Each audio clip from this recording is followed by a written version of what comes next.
Assalamualaikum.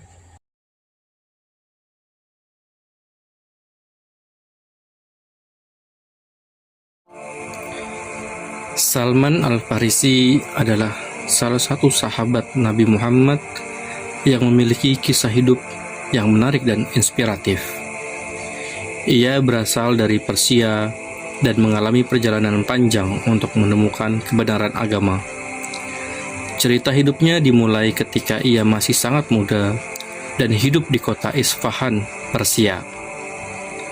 Salman Al-Farisi lahir di keluarga bangsawan yang kaya raya dan dijadikan sebagai anak kesayangan oleh keluarganya.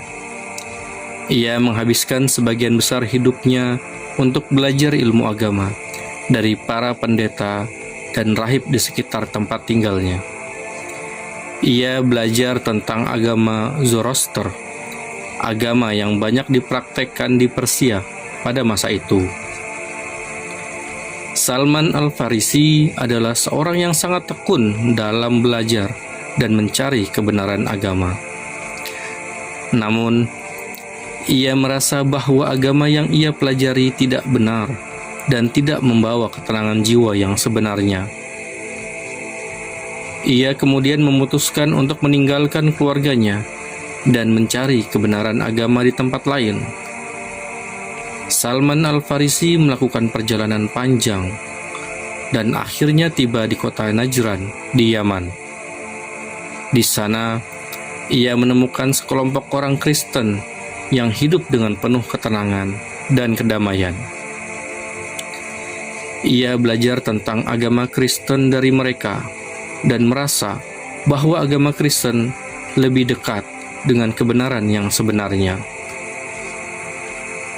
Namun, setelah beberapa lama mengamalkan agama Kristen, Salman Al-Farisi merasa bahwa agama Kristen tidak sepenuhnya benar. Ia merasa bahwa ada sesuatu yang lebih dalam dan lebih suci yang masih belum ditemukannya. Ia kemudian melanjutkan perjalanannya dan tiba di kota Madinah di Arab Saudi.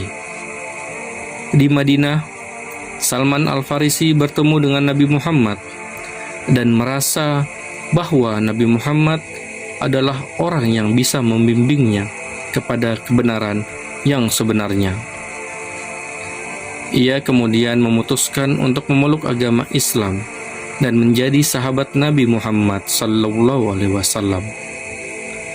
Salman Al-Farisi menjadi salah satu sahabat Nabi Muhammad yang paling cerdas dalam beragama. Ia menjadi ahli tafsir Al-Quran yang terkenal dan dikenal karena kepiawaiannya dalam memahami ajaran Islam. Ia juga terlibat dalam banyak peristiwa penting dalam sejarah Islam, termasuk pertempuran Khandaq dan perjanjian Hudaybiyah. Setelah Nabi Muhammad SAW wafat, Salman tetap setia dan mendukung Khalifah Abu Bakar, Umar bin Khattab, dan Utsman bin Affan.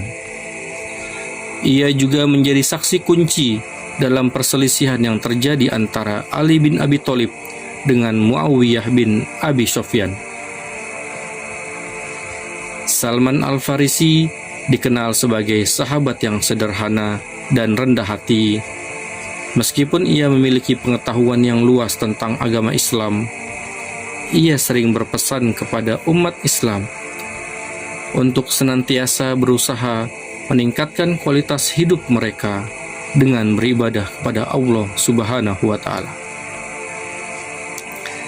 Setelah lama hidup di Madinah, Salman akhirnya kembali ke Persia dan hidup di sana hingga akhir hayatnya. Ia wafat di kota Madain, dekat dengan kota Baghdad, pada sekitar tahun 656 Masehi, pada masa pemerintahan Khalifah Utsman bin Affan. Menurut beberapa riwayat, ia wafat pada usia yang sangat tua. Meskipun ia wafat jauh dari Madinah, di mana ia bertemu dengan Rasulullah dan menjadi sahabatnya, namun kesetiaan dan pengabdiannya kepada agama Islam selalu dikenal dan dihargai oleh umat Muslim.